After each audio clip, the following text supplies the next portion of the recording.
ان الباطل کان زهوقا. علماء لیکي وای دا آیتونه چې کوم دي کنه جاء الحق وزهق الباطل، وی دا د لا علاج مرض د پاره پدې کې الله شفاء خو دې رخا، د لا علاج مرض د پاره پدې کې الله شفاء خو دې. جاء الحق وزهق الباطل طریقه د دم چې کوم نه هغه درته خیم، تاسو ټولو ته اجازت ته مکه در اجازت تر کوم بیا درته طریقه خیم، اجازت میں ټولو ته دی. هر قسم لا علاج مریض د پاره اول بدا سیو کوي چې وزله به کوم نه هغه درود شریف وایي، صحیح شوا.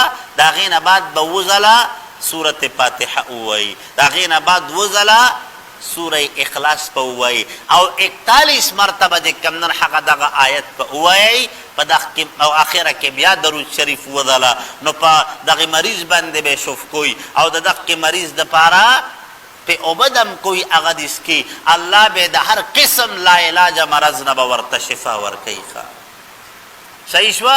تاسو ټولو ته اجازت ته اچول شي دم ښه، خو شرط ته معلوم دی ګورې ښه او جی شرط ته معلوم دی ګورې ښه دنیاوي مفادو د پاره مې استعمالوي، انور چې هر قسم لا دغه نو الله تعالی به په 100% کار کوي ښه ها جی 100% کار به الله تعالی کوي ښه. نو بهرحال سره